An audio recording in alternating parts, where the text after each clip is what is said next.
international attention that this case has garnered are because of the use of that word in the allegations and in the subsequent media reporting on it. And I do think this is a case in which anti-Semitism is indeed misused. My expertise, which I would be happy to, or maybe not happy, but certainly willing to address in the discussion afterwards if people have specific questions, is to what extent can one compare events in the Nazi period to events taking place in Gaza today. And I think there are indeed many parallels. I want to be very clear at the outset, I'm not equating them. Comparing things is not saying they are the same. It's saying they are similar. And it's always very important to show where they are similar and where they are different. So just off the top of my head, I'm actually going to read you from the blog posting. If anyone cares, you can just Google Norman Finkelstein. You'll come up with his blog. The posting is entitled Deutschland über alles, in which he put these pairs of photographs together. And some of the headings under which he grouped the photographs are checkpoints not to allow people basic freedom of movement, arrests and harassments, gifts with love from the children of peace-loving and civilized countries. This shows Israeli children writing sayings on bombs. It shows a Hitler Youth child throwing something at a group of Jews.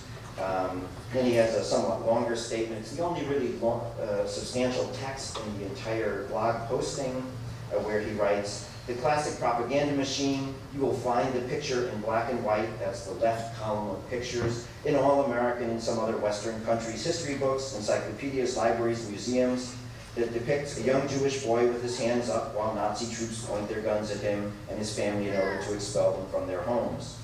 Parentheses, "It's supposed to make you sympathize with the victims and support their cause for justice and a homeland." Parentheses closed, and then the final sentence, "The Israelis practice the same tactics." Okay, so that's his rhetorical argument about this. And, you know, without having this text in mind, I, in preparation for this meeting, thought, okay, well, what are the actual points of comparison in the process of the status of the Palestinians in the occupied territories since 1967 at least, and in Germany itself, and in occupied Poland.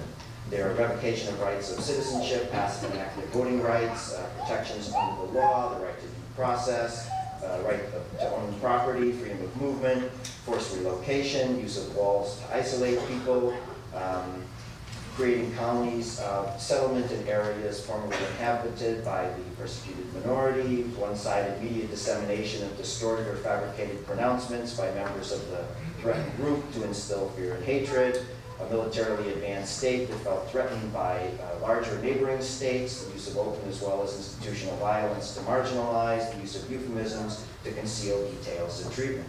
So these things are all very similar, and the question is, okay, what's different? Well, obviously the Israelis are not loading Palestinians onto boxcars and sending them to extermination camps. There aren't deportations that end in mass executions going on, so there are differences. But very much in the vein that Professor Falk mentioned with Martin Niemöller's quotation, things start at one point and they can end up somewhere very different. And one of the lessons I think that Nazi Germany teaches us, that many of the Germans in the early 30s were willing to overlook some of the policies and practices of the Nazis. As Niemöller indicated, first they came for the communists, the trade unionists, and so on, and he didn't speak out. And then by the time they came for him, there was no one left. So I think it is important for us to be aware of kind of pre-genocidal activities as they occur, and to make sure that they don't go beyond a certain limit, and to be aware of them. And I think it's absolutely appropriate to discuss such things in the university. So I'll conclude there. If you have questions for me, I'd be happy to answer them.